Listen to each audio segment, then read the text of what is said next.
Что вам сказать? Прошла 11-я ночь, сегодня 12-й день.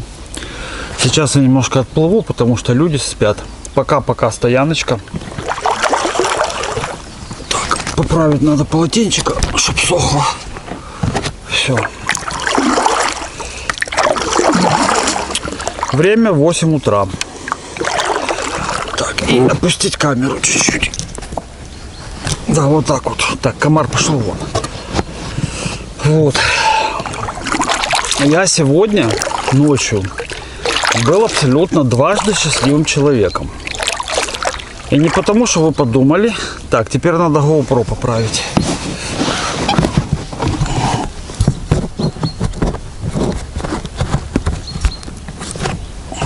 GoPro, снимай видео. О, отплываем. Да. Ну, сегодня вроде такие тучки. Да, ребят, так что хотел сказать. Я сегодня ночью был дважды счастливым человеком. А вы знаете почему? А потому что, во-первых, я совершенно бесплатно, как Абдулов, помните в «Матери Маргарите», ну совершенно бесплатно, слушал сегодня концерт по заявкам на противоположном берегу в субботу. И в 12 часов началось «Тополиный пух», «Жара июль», «Ночи такие темные», «Первый поцелуй» и прочая русская попсятина. Как мне это нравится. Визжащая, причем одна и та же, по-моему, дурным голосом девка. Девочка, если ты смотришь это видео, или вдруг оно тебе попадется на глаза, то вот в субботу, я тебе даже скажу, какое это было число, чтобы ты там не думала. Я тебе сейчас ставлю очень хорошее пожелание. Так, сегодня у нас воскресенье, 1 августа. Так вот, я очень тебе желаю, чтобы ты в туалете после этой ночи обнаружила на тесте 2 красные полосочки. Тайком от мамы и папы. Это тебе будет карма, дура, за то, что ты не даешь людям спать и ведешь себя как последнее быдлото. Ребята, музон орал так, что, блин, я просто вот, понимаете, ну, видать, где-то рядом что-то было. Ну, в 2 ночи все закончилось, по-моему. Или 2:30, я уже даже не считал. И бесплатный концерт. Это просто супер. Ребята, знаете, этих скотов надо убивать на месте. Я вам честно говорю. Это на Десне уже норма. Уже норма. И какой раз у меня получается, что уроды с колонками, которые приезжают, или дебилы с машинами и включают музыку. Да раз третий. И причем это получается по ночам, понимаете? То есть я, конечно, потом уснул. Это потому что я дважды счастливый человек. Потому что получилось уснуть. Но сон был прерван, естественно. Доброе утро. Сон был, естественно, прерван, понимаете. И спать эти скоты мне так и не дали. Вот, то есть почему-то человек считает, раз он приехал на реку, то ему надо первое, что сделать, это налить 100 грамм, второе, врубить погромче музыку. Отсутствие воспитания, отсутствие, ребята, культуры, вот что это такое, быдло приезжает сюда, и вот это быдло, но, как бы, я уверен, что не только я не спал. Вокруг была куча людей, они все тоже не спали. Просто потому, что какой-то дури было после 2 стаканов водки очень хорошо и классно. Карма существует, девочка. И 2 теста, 2 полосочки на тесте тебя как минимум ждут. Это я тебе 100% говорю. Вот так. Но, несмотря на это, несмотря на прекрасную музыку, комариный пух, тополиный пух, жара июль, вот, бездна вкуса прямо, я все равно гребу, я на реке, и река утром, как всегда, чиста, умыта и прекрасна. Вот, так что, ребята, готовьтесь, если вы пойдете в поход. Кого-то, может, это и не муляет. Знаете, кому-то, может, это все равно. Но мне очень тяжело уснуть после того, как я уже проснулся. Я сплю достаточно чутко. Ну, привет из Средней Азии, из армии. И просыпаюсь, как правило, от малейшего шороха. Вот. И потом так же быстро засыпаю. Но если у тебя над ушами, над головой работает колонка, я знаю одного человека, который, причем он сугубо гражданский, ему пофиг. Я нет, я не могу. Для меня ночью поспать хорошо, очень важно. Днем, ну это не сон. Днем ты не высоко, так перекимарил что-то и пошел, понимаете? И в результате вот какую я ночь за 11 дней, третью, по-моему, слушаю вот эту фигню. Как правило, это происходит в субботу. Может быть, в пятницу. Вчера рядом со мной приехала машина.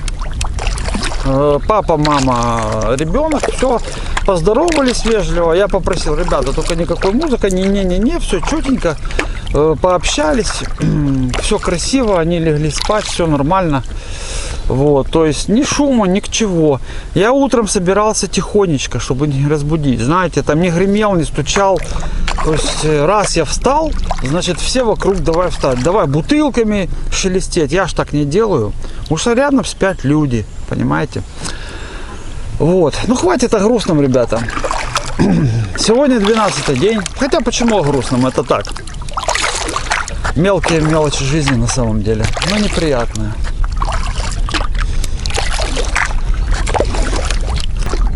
Мы идем в сторону села Салтыкова Дивіться. Местную называют то ли просто Салтыкова, то ли просто Дивіться. Я не запомнил. До Чернигова осталось, по-моему, километров 40 отсюда примерно по реке. Ну, плюс-минус. Вот. Добрый ранок. И, ребята, я хочу в Чернигов прийти утром. Вопрос закупки продовольствия. По сути, у меня минимум еще, если так, не ужираться, на 2 недели с собой продуктов, наверное, есть. Ну, может, не на 2 недели, вру, дней на 10. Через 10 дней я уже буду близко к Киеву, где как бы все более-менее знакомо. И там можно будет решить вопрос с продуктами. Но я думаю все-таки попробовать заказать доставку Глова с магазина Сельпо раненько. Хочется кефирчика, хочется творожка, знаете. Ну и докупить риса. Вот у меня рис, я говорил, уже очень хорошо идет. Может, печенье каких-то такого, знаете, баловства. И уже дальше до Киева не заходить в магазины, если, ну, эти магазины образно сами не попадутся по дороге.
GoPro, снимай видео.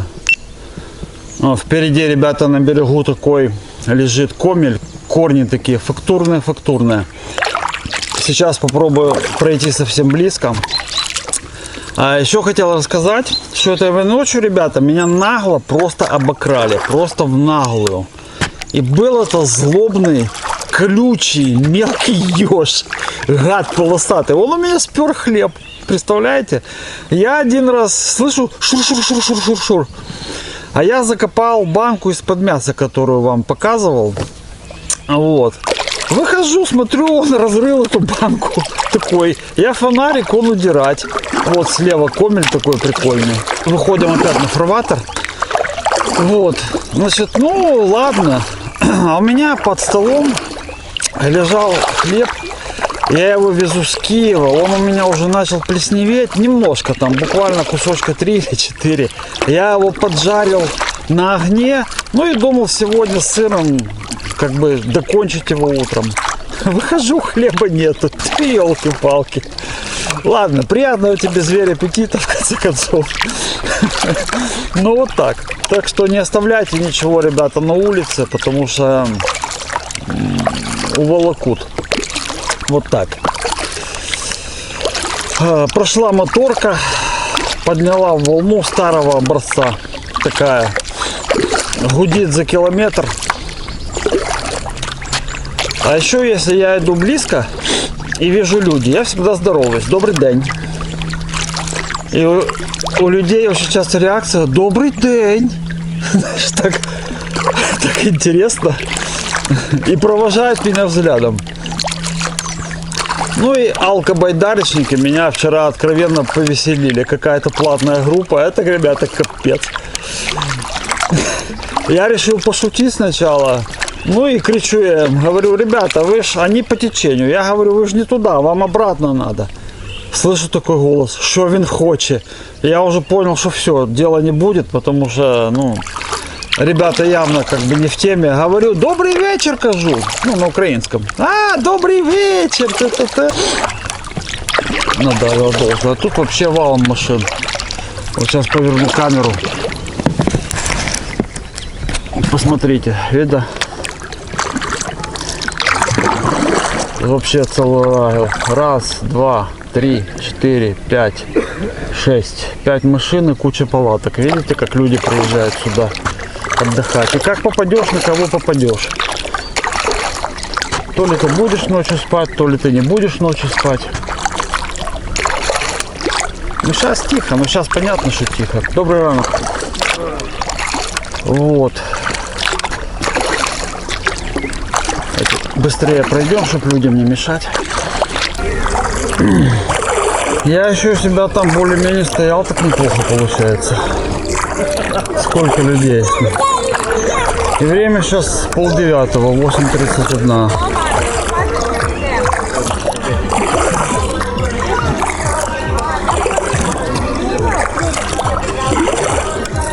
Вау, вообще толпа.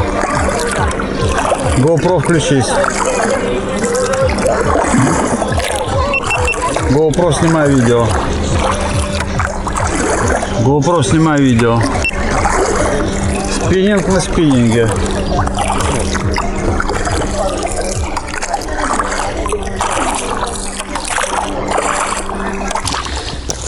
С 1 августа вас. С 1 августа, ребят, последний месяц лета. И я прямо, ну, очень доволен, что мне удалось пойти в такое масштабное и большое путешествие. У меня это получилось, несмотря ни на что. Я очень надеюсь, что это путешествие у меня будет знаковым. Оно будет началом моих путешествий по Украине, потом за рубежом, велосипедных и байдарочных. Это два вида таких спортивных транспорта. Один водный, второй наземный, который мне очень нравится. Ну что я хочу сказать. Конечно, Десна ближе к Чернигову — это совсем не та Десна, по которой я шел дальше. В каком плане? Еще надо учитывать, конечно, что сегодня суббота, но постоянно люди, постоянно моторки. 2 базы отдыха я уже прошел. Вот, то есть населенка пошла. И что-то мне кажется, что дальше будет примерно так же. Добрый ранок.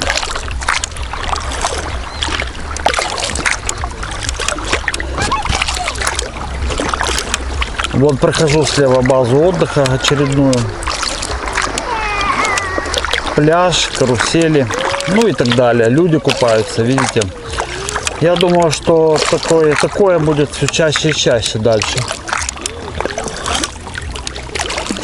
То есть Десна становится беспокойной, урбанизированной, и ну какие-то дзеновские участки тихие такие, знаете, магическо-природные.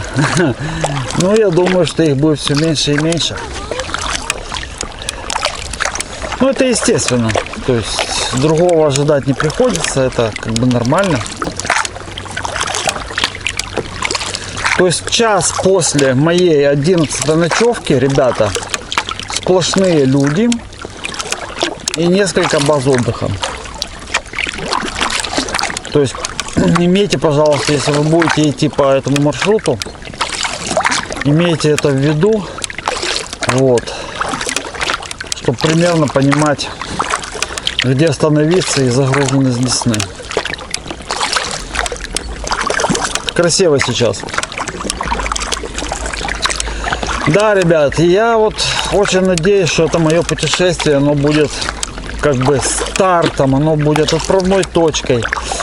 Отправной точки жизнь в путешествиях. То есть это не значит, знаете, что я там вообще буду жить в палатке постоянно. Нет. Но путешествия по принципу, допустим, велосипедных там Руслана Верина. Но он уже от велосипеда, кстати, отходит. Видимо, ему надоело это дело.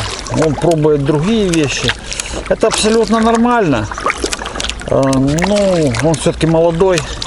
Мне, например, пересекать на водном велосипеде Атлантику, там, по пути собирая мусор, ну, понятно, что это для рекламы и для пиара. Ну, совершенно неинтересно.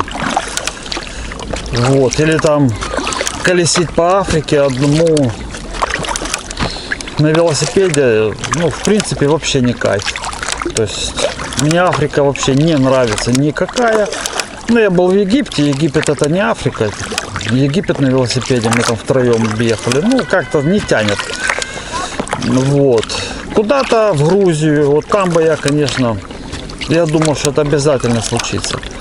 Европа. Чуть-чуть подкопить денег. Это да. О, очередной пляжик, ребята. Отдыхающие, дети, рыбаки типа. Да, вот так. Смотрите, такие гранитные. Сейчас подойду поближе, возле берега. Угу. Любопытные, правда?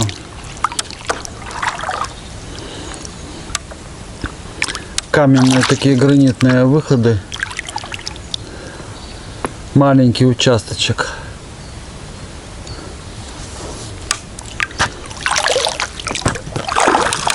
Народу очень-очень много. Все места практически, где пройдем под деревом,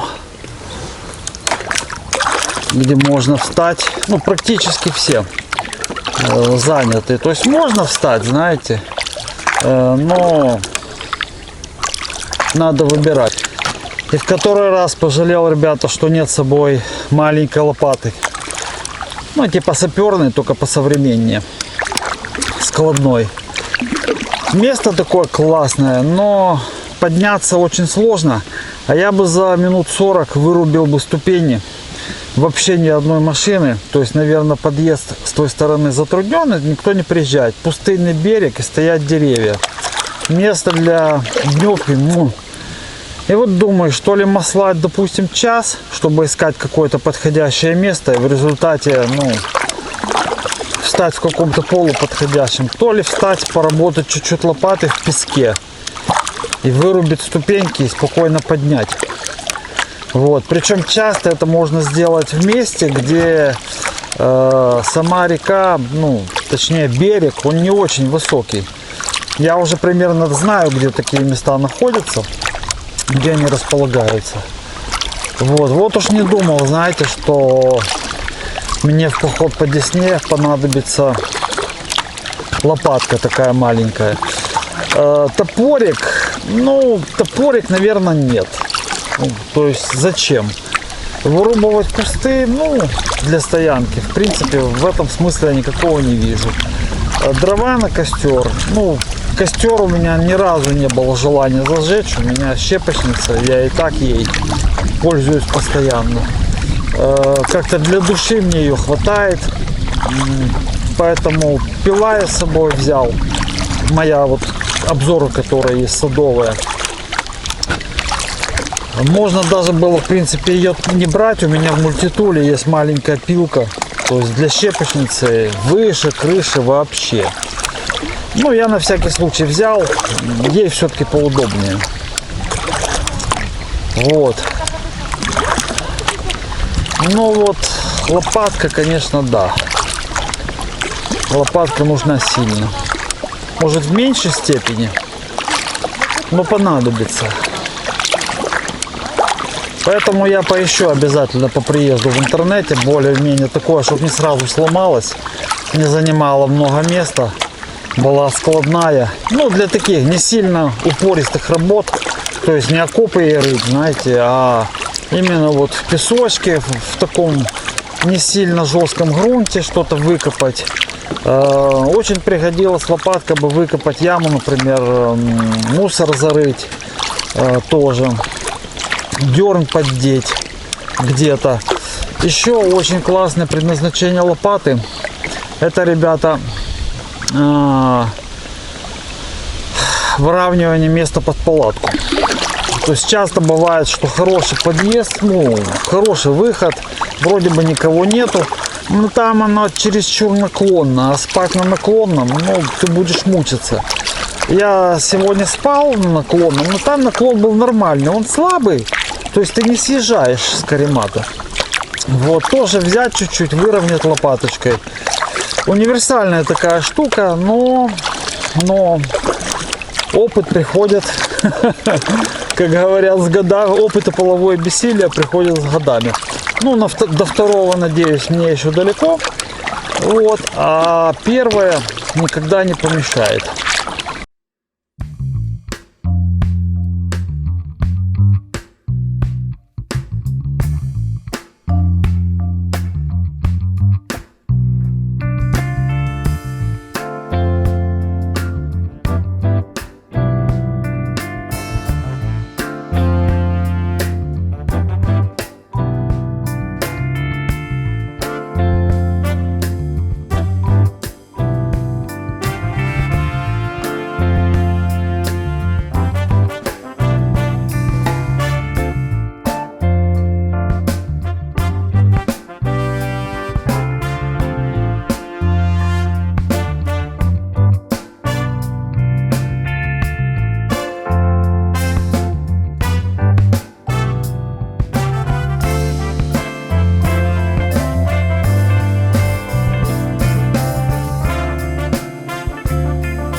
Привет. Добрий ще раз. Ще раз привіт. Цапля. Такому 50 років, 3 роки. Ага. Ну прокатні, так? Може, так. Це ж новий Неріс у вас, так? Новий Алю, ага, Неріс Алю, так? Там, ні, железо по 40-45 год. Оце одна нова. От я бачу, Нерісовська. так, це ж А Неріс. то все, а то все Ще совєтських да, времен. совєтських времен. Ні-ні-ні, там Неріс я бачу теж. Ну то вже это каркас типа советских времен, а саму А, резину сама вже це, шкура Нерісівська нова, вже так? нова. Зрозуміло. Це так само, як ми. Одежа вроді нова, а самі А самі ще оттуда. Ви покупались і все, от. І конюки. Добрались до сили і догнали. Що там, і Ні, я спорити не буду, я потихеньку за вами. Ми будемо шлях багато, прокладати. і там, щоб його Шлях? розбити, то треба. Шлях будемо вам А, прокладати. а ночувати знаєте де?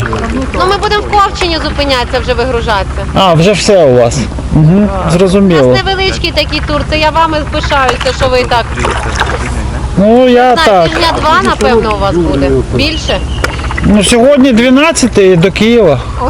Наверно, до Києва ще довгенько, напевно, за 2 дня не встигне. 2? Та ні, я думаю, 2 тижні буде. Ще 2 тижні. Ще 2 тижні. Ну я ж знімаю багато і зупиняюся, і на коптері літаю, і кіно буде на Ютубі. Я вибачаюсь, що говорю, що заважаю. Тобто в мене ще це час зйомка займає. Ну так, я розумію, я так і подумала, бо я бачу, що апаратура стоїть і все. Ну да. Ну і в осені можна ходити повним ходом. Одівся, вон в Ордану пішов, закупився і все таке. Так що такі діла. Так вас, раз, два, 4 байдарочки, да?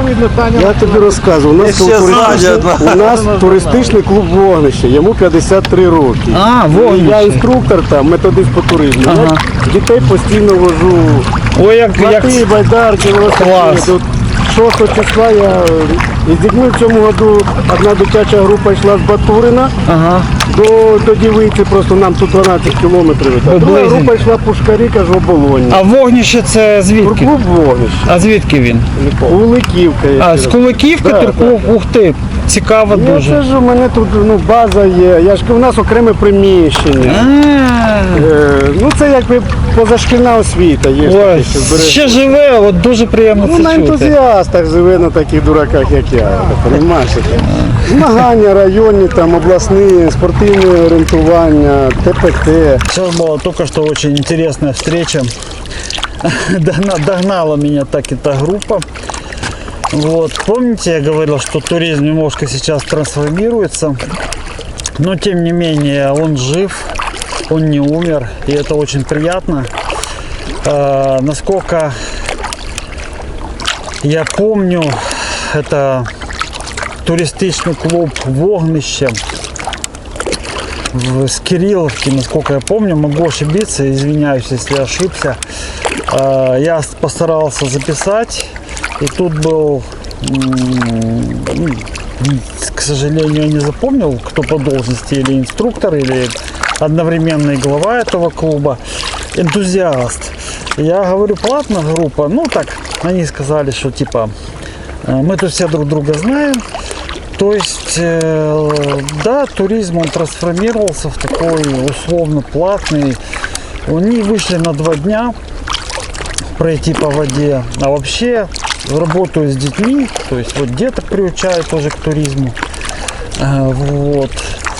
И это, конечно, очень и очень здорово. На самом деле. 5 байдарок. 4, у меня было 4, еще одна сзади идет у них. Нерисовские. Одна нерисовская алю новая, вторая кости старые, а шкура нерисовская новая. Тройки, все тройки, одна двойка только. И вот они идут до Купчино. В Купчине выходят. У них заканчивается маршрут этот на 2 дня. Приятно, конечно. Пусть он трансформировался в какой-то такой условно дружеско, платно-бесплатный. Главное, что он есть, ребята, этот туризм. Что есть еще люди, которые любят воду, машут веслами. Пусть это будет в таком формате. Это жизнь. И ничего стабильного, вечного как бы нету. Больно красиво излучено. Пусть камера немножко поснимает. Она сужается такая, и с правой стороны белые стволы деревьев и зеленые кроны. Красиво.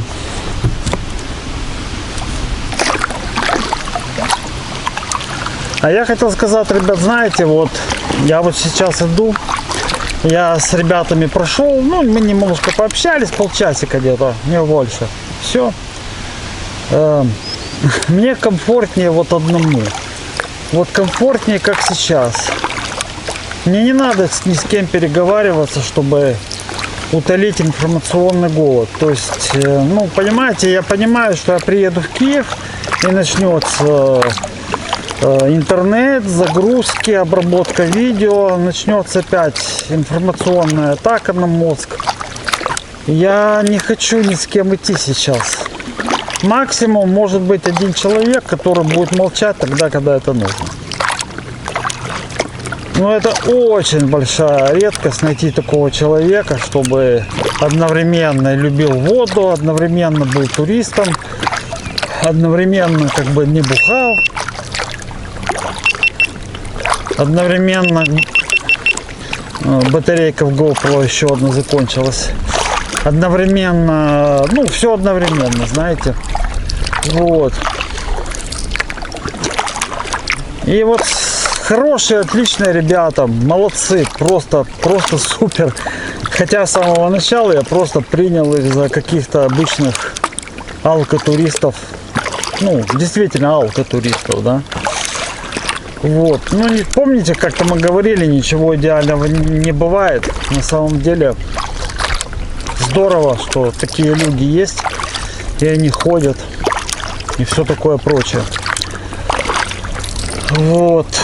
Но мне комфортнее вот сейчас. Шлеп, да. Смотреть, созерцать. Просто комфортнее. Это влечет за собой и плюсы, и минусы. И минусы тоже есть. И большие минусы есть.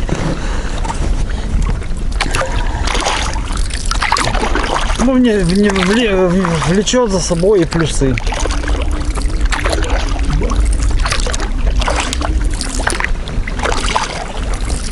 По-моему, ребята, дождичка меня скоро накроет. Так, тучки собираются. Давно у нас грозы не было, да? Остановился немножко покупаться. Парит так, знаете. И, похоже, гроза идет. С той стороны. Сейчас я покажу. Уже гром так громыхает. Конкретно. Но нам туда. И вроде бы там туча, нам как раз на тучу. Но ее немножко сносит вправо. Но на всякий случай я запаковался. Все, что могло намокнуть, я спрятал в герму. Для чего, кстати, ребят, я вот тут всегда оставляю вот такой воздушный промежуток. Видите, достал на всякий случай свои непромокашки, непромокаемые брюки и непромокаемую куртку. Только что попал под такую классную грозу. К сожалению, не смог снять, потому что GoPro кончилась батарейка. Еще гремит, слышите? Гроза была минут 15. Поливала-то капитально. Это моя первая гроза, которая меня застала на воде. Можете меня поздравить. Дождевик Unride спас меня. Я прикнулся к берегу, наткнулся, вот так накрылся дождевиком и переждал вот этот ливень. В общем, ничего, ребята, страшного. Воды в байдарке ощутимо не прибавилось. Вот. Так что прошло мое первое такое приключение благополучно. Но если бы гроза продлилась, дождь, час или два, такой основательный, ну, нет, конечно, я бы вылез, одел бы непромокаемые штаны и тихонько бы пошел вдоль берега аккуратно. Главное, чтобы молнии не шарашили и в это время не вылезти на середину реки. Вот это главное. И, ребята, надо место искать, причем такое, чтобы байдарку наверх не тянуть. Пусть она будет типа не айс, но чтобы болотистая, но чтобы байдарку наверх не тянуть. О, а вот не это ли оно, ребята? Заякорим наше транспортное средство. Вон, у меня, смотрите, даже попа сухая, хотя поливала не по-детски. Тут тоже нормально. Ну, вода сейчас везде будет. О, конечно, мокро, но ничего. Тут отлично станет палаточка. Отлично станет палаточка. И я здесь недалеко нести. Самое главное, недалеко нести. Я здесь должен отлично переночевать. Вот. Обычно я предпочитаю где-то в лесу, но сегодня вот мы встанем вот так. И дальше я не пойду. Все, давайте будем ставить палатку, раскладываться на тот случай, если гроза повторится.